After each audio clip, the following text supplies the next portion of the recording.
Morality clauses and avoiding conflicts when dating after divorce. Part of the series Mediation Tips by Fran Brochstein. This is our topic for today. Welcome to the Lawyers and Mediators International Show and Podcast by instantmediations.com, where we discuss law and conflict resolution topics to educate both professionals and everyday people. Catch regular episodes on YouTube, the Instant Mediations app, and anywhere you get your podcasts. Just remember, nothing in these episodes constitutes legal advice, so be sure to talk to a lawyer, as cases are fact dependent.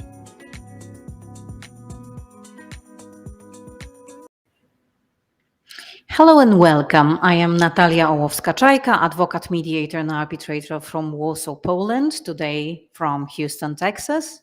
And hi, everyone. Mac Louis, attorney, mediator, arbitrator, working from Florida and Texas. And I'm Fran Brochstein, an attorney and mediator in Texas. And what brought us together today to be discussed on the podcast is morality clauses and avoiding conflicts when dating after divorce. And why is that? This is because a lot of our mediation clients, as well as our attorney clients, bring this topic to us asking, or we actually see, let us say honestly, errors that people commit and actually that can be hurtful to the children. And this is why we decided to share some knowledge about it, because little errors you commit now when dating, for example, can have long-term effects on your children and on the possible resolutions that will be taken by the judge in your family case. Fran, let us have a discussion about it. Well, in Texas, most judges hate morality clauses. And many times it can force your spouse to then remarry, because if they marry the person they're dating, the morality clause goes out the window. Can you tell us some more what morality clause is? Well, it usually states in Texas that a person will not have an overnight visitor of someone they're having a sexual relationship with between certain hours. I usually do like midnight to 6 a.m. because if you're going to have friends over for dinner, you don't necessarily want to kick them out by 10 p.m. So usually midnight to 6 is enough. Yeah. In my experience, I've done morality clauses where starting at 10 p.m., even as early as 9 p.m., you can't have your significant other over until maybe 7 a.m. in the morning. And the goal is what? To keep children from being confused by, getting up in the morning, going to mom or dad's room and seeing a stranger in the bed and wondering, who's that? Is that my new mom? Is that my new dad? And so a lot of times we want these morality clauses in there to keep the peace and not confuse children and to give kids a sort of stability as a transition post-divorce. Now, good and bad, right? I think a lot of times they're unenforceable because what stops one parent from letting their sex partner from coming into the back door at, say, 1 in the morning and leaving before 5 a.m.? A lot of times you have this problem that comes in, like, can you really enforce something like that? So I think the only way a morality clause will really work if there's buy-in from both ex-spouses. If they both genuinely want to keep the peace between the two of them, they don't want their kids confused, and they want to have respect for each other in that sphere, they would mutually commit themselves to such an agreement. And I think that's really the only way you can make it have teeth, because otherwise it's kind of hard to prevent someone from coming in. And by the way, last thing is morality clause is only going to really apply to when you have really little kids, because the older the child, the more they're gonna know what's going on. They're going to know, who my friend or Uncle Johnny is. They're gonna know. They're gonna figure it out. Okay, and so a lot of times it only works with young kids and keeping their innocence. Before I let Fran speak again on that, in my jurisdiction, in the morality clauses, what we put is that the child will not even meet the new girlfriend, the new boyfriend, until the other parent knows about it. Because imagine, this is also preventing and caring for the kid. Imagine that the child gets some sort of a shock or after seeing another woman or man by the side of the parents, and they come home and this parent is unaware of what happened. So honestly, it requires a lot of maturity on the part of both parents to agree to that. But I have seen it put down and working and having a really good effect on the children. And now maybe dating after divorce. Fran? Well, I was a divorced mom for many years, and I made it a policy that any man I dated did not meet my children. And I was very aware that there were sexual predators out there that purposely date divorced women with children. So if a man wanted to meet my children, that was a big red flag for me. Additionally, I encourage people to date for at least 4 seasons, at least 1 year, because I have learned the hard way that some people change throughout the year. Many years ago, a therapist told me that you have to date someone over 90 days because the cracks don't start to show until about 120 days down the road. And again, I learned that one the hard way. So I truly encourage people to take their time, get to develop a relationship, but not bring the children into it, because often the children get very attached to this person. And then if you break up, the children are learning that relationships are like Kleenex, they're disposable. And that's not necessarily a really good way to teach your children. Yeah, and now eventually the children will have to be brought into it, right? Eventually, if the relationship develops and you're contemplating something very serious, long term, especially marriage, the children are going to know. So then, how do you do this? And when's the timing to do this? Years back, I remember being, we were modifying an old divorce case where they had put in the divorce decree. This wasn't my divorce case that I was handling, but I saw it, that these parties at mediation had agreed that when they get into a relationship with somebody and it's been at least 3 months, then they have to introduce the other parent to their new significant other. And I guess that was their way of trying to help protect the children so that we can make sure that all the adults in this are on the same page. The father would have to introduce his ex-wife to potentially his new girlfriend, and the ex-wife would have to do the same thing to her ex-husband when she has a new guy in her life. But the one exception that they made was if they married immediately, which I think you mentioned, Fran, that this might cause people to marry someone who they might not otherwise marry immediately because they're in this weird limbo of, well, my kid can only be around this person if I get married, so let me get married. I mean, I don't see too many people doing that, but it's a possibility. And let me tell you that there are a lot of things to be avoided when dating after divorce. Imagine, even if you are already a spouse, the children still have their parents, and their parents have their responsibility towards them, but they also have some pleasures in life in following their children when they grow and reach certain stages of maturity. So someone approached me one day, and actually that was a mother crying, that topics about, let us say, concerning the health of a woman, so very delicate, intimate questions regarding the human body, the woman's body, were explained to the two daughters of this woman by the person with whom the parent or the father was dating. She was all in her tears, because these girls came back to her and said that they are not going to have children, that they are terrified by what they learned, and they don't know how anybody can have children at all. So be careful what you are talking to the children of someone whom you are dating. You are influencing these kids. They are watching you. You can really harm them. And it will be very difficult for the parents to put the kids on the right track when they've heard something that can be difficult for them to digest. And you not having children or having other children might not be entirely aware how the child might react to something you just occasionally happen to be telling them.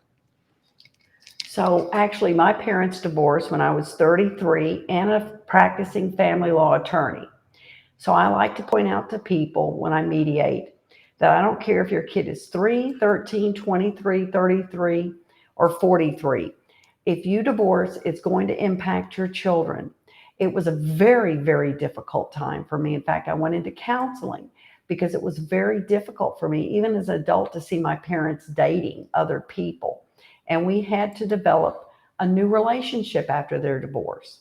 So please put your kids first and put your desires second. Yeah, speaking of putting the kids first, I think that, and tell me you guys if you guys agree, that a lot of this, the whole topic of um, the morality clauses and dating after divorce comes down to trust, right? Trust between the two spouses. Now, there's a reason people are not together. They may not have had a lot of trust at the end of their marriage, and there might have been a broken down in trust, but then you still have kids together. So if two parents don't have trust with each other, and let's say one of them wants the other one to, in effect, be monitored by the court with regards to who they can have coming into their life intimately, because that person's going to be around children. Well, that says a lot about whether or not one spouse trusts the other spouse. So you could say, in a way, that the best way to handle this whole topic is to get these parents into therapy and to deal with rebuilding up trust over the children. Because I think if you don't have trust with your ex and who they're going to bring on the child, where does that end? That speaks of a much bigger problem. Because if you can't trust the person that they choose to love, well, who can you trust anyone they might bring around the child? You know, sometimes we have these cases where a parent will say, well, I don't want my kid, I don't want, you know, John Doe or Jane Doe to be around my child because that person and their family is dangerous, or they're a felon. Or I like this one, it's they don't want a felon, something broad like a felon, like a felon who might committed bank fraud. That has nothing to do with child endangerment, but a lot of parents do it. They just say, I don't want felons around my kid. Well, this just goes back to trust. Does a parent trust the other parent to make healthy decisions that are safe for their child, to not put their child in the presence of a child molester? Is that the case?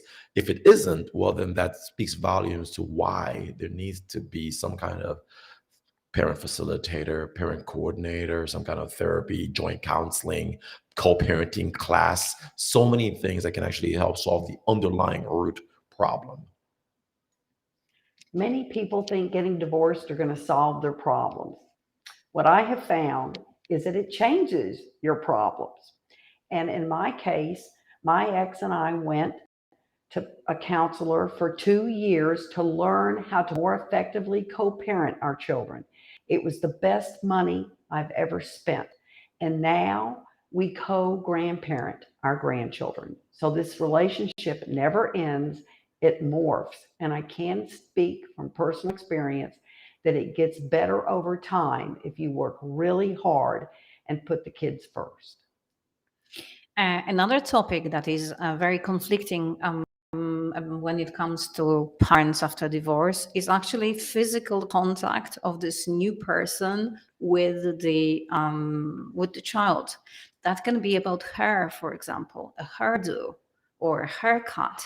That can be about putting makeup, about putting nail polish. I mean, anything that concerns that this new person is engaged physically with the child can be problematic to the previous to the original parent. And that actually again requires maturity and responsibility both on the part of a new incoming person dating someone with children, as well as on the other parent, and thinking what we do when we're panicking about something, about a haircut, about something like a new piece of clothing that, for example, we don't like the design of. That is not the end of the world. How I try to teach my clients sometimes is, imagine there are things that are material and immaterial, that there are things that are urgent and not urgent. And within those four categories, try to categorize this very thing that actually happened. The wrong design of clothing, immaterial. Urgent, not urgent. Maybe if there are things that are repetitive, just gather them. And at some point, you will bring them up, maybe during counseling or therapy, that you might end up with when you are having issues over really sometimes very petty things. And I absolutely agree. You brought up a great point, Natalia.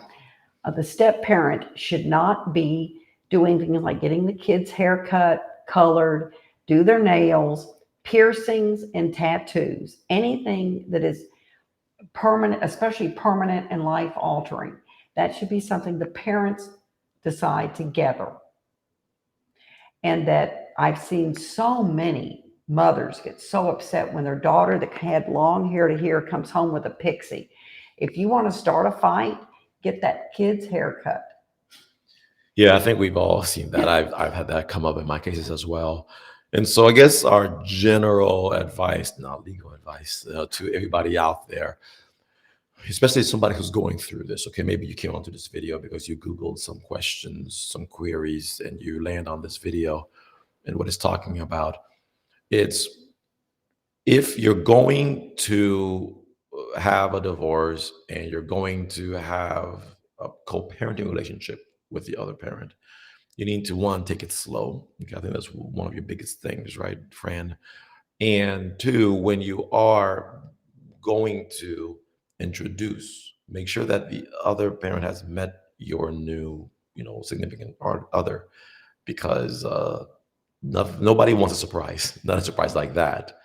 And one thing I can definitely say most parents hate is hearing about your new partner from the child coming and saying something to the effect, "Oh, mom has a new boyfriend," or "dad is," I mean, people are just not going to like it very much. So you got to think, put yourself in their shoes. How would you like that? So you want to be proactive and make sure that decisions are being made that are going to keep the peace and not blow things up. That's going to promote trust and not kill it.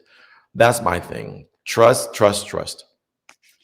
Another one, a little things, I would say again, a petty thing, but which can bring serious consequences, is that children can be sometimes, and I'm sorry to say that, nasty to these step parents. And that nastiness can reach from very little things to really big things like making pranks. But let's start with these little things. I like, for example, having a regular family meal in this reconstructed family. You've done your best. The food is on the table. The kid looks at it and says, "No, this sort of meat is something that only my mother can cook." And no matter how you try, you are going to get these comments. If you want to avoid conflict, be patient about it. Maybe you want to learn what's so special about how mother cooks that, and you want to learn it. Yeah. Go ahead, Fran. Anything else you have to add? We're about to wrap up. I just forgot what I was going to say. You see, that sometimes true. happens. Yes, it's absolutely true and also kids say the darndest things. And you never know, especially with small children, might say to the other parent. So also take everything that a small child says with a grain of salt. Yeah. Thank you so much for that. This has come up before. And sometimes the younger, what would you guys say? The younger, the better, or the younger, the worse? Because sometimes a younger child actually speaks the plain truth because they're so innocent, they don't know any better. But sometimes the younger the child, the more likely they're incompetent to testify. You don't know whether or not what they're really saying is true. Like you said, they believe in Santa Claus and the Easter Bunny. So it's kind of a weird paradox. Yeah. All right, guys, that's it for this conversation. I'll let you, Natalia, close us out. Any last statements? A last statement will be like a contrary to what what we all have just said.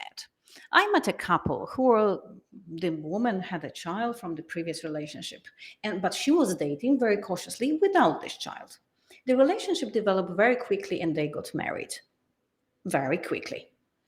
And then in their everyday life, the child was present every single day. And this man, unfortunately, didn't sustain it. This marriage lasted only 6 months. She was dating him as a single, no children woman. She married him as a single parent. That made a huge difference. All right. Signing off, Natalia Łowska-Czajka. Mac Pierre-Louis. Fran Brochstein.